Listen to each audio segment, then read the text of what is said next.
Greetings and welcome back to room 303 in our Talks with Walt, as we are calling our readings through the deathbed edition of Walt Whitman's Leaves of Grass. We turn now to Years of the Modern. This is poem number 2 of the 17 of Songs of Parting. I'm fascinated by the way Whitman uses the word modern. You will remember at the very beginning, very first poem, The Modern Man I Sing. It will take us, of course, to Mary Shelley's Frankenstein, or the modern Prometheus, and how we define that word modern is, of course, hypercritical from the scientific Enlightenment on, with the differentiation of the value spheres, as we've talked about it before in other lectures.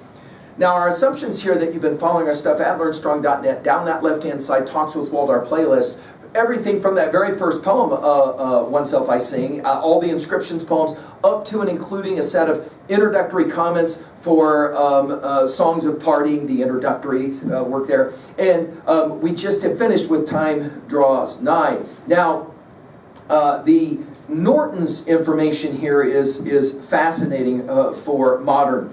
It first appeared in the 1865 Drum Taps with the title Years of the Unperformed, transferred with present title and minor textual alterations to the Songs of Parting group of Leaves of Grass 1872 and Leaves of Grass 1881.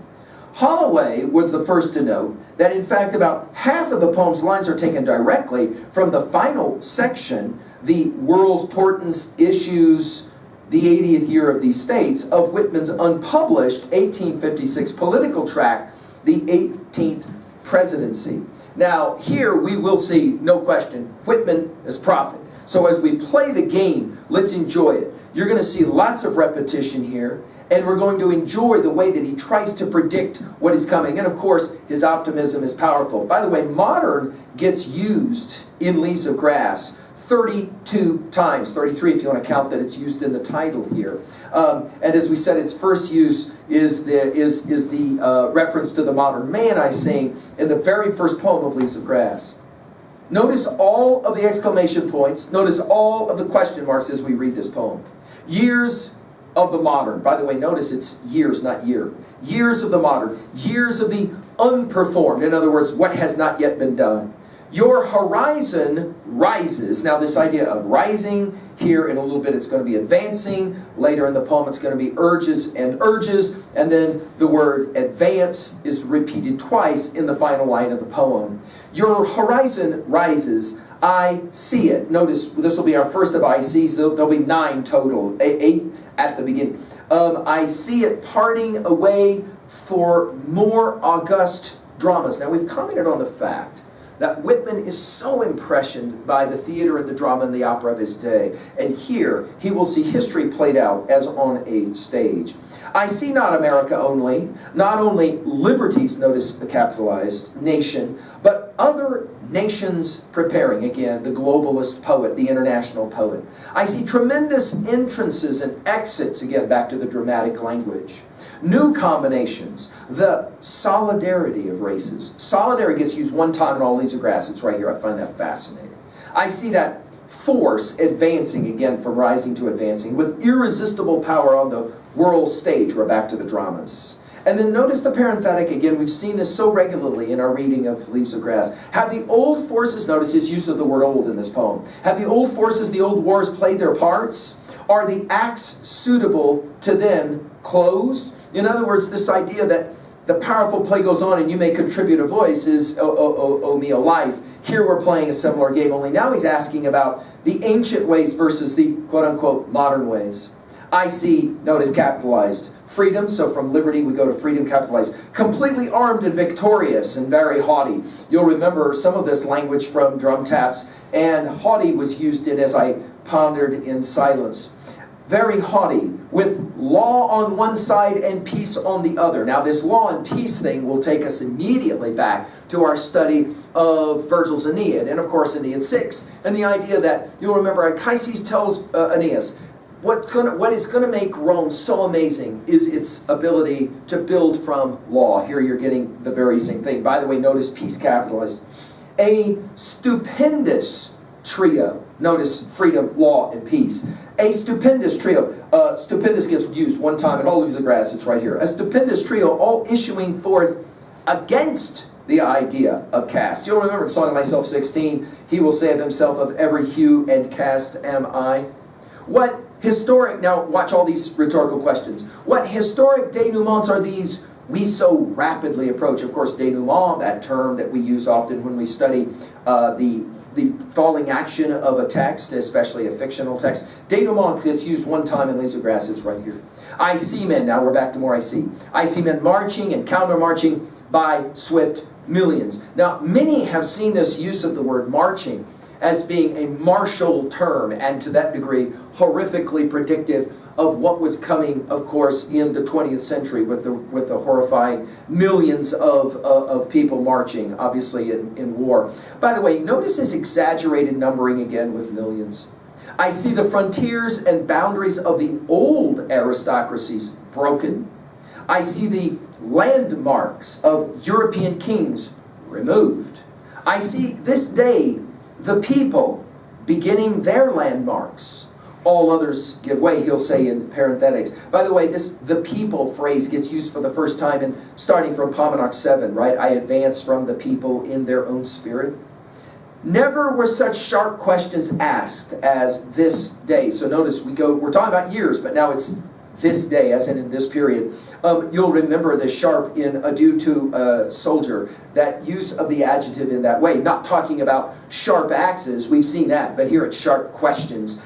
And again, think about Whitman as philosopher and his lover of Socrates and the idea of the sharp questions. And of course, we commented on this many times at Learn Strong as it relates especially to Socrates and his ability to ask these sharp questions. Notice he says, never was average man, we're familiar with that term, his soul more energetic, more like a god. And again, obviously, this is going to be radical language for Whitman's readers. Lo, how he urges and urges. Here in a second, it's going to be running ahead, then it'll be project, and then finally it will be advance, advance. Urges and urges, leaving the masses no rest. Again, exclamation point. His daring foot, you'll remember this, I dare you to be a bold swimmer in Song of Myself 46. His daring foot is on land and sea everywhere. And those are lines right out of Song of Myself 46. He colonizes the Pacific, the archipelagos. Now, this use of the word colonize is troubling. Obviously, it's going to be unsettling reading it today, looking backwards. And now notice his celebration of technology. With the steamship, the electric telegraph, the newspaper gets included right here with technology. Of course, Whitman was a journalist and worked at newspapers.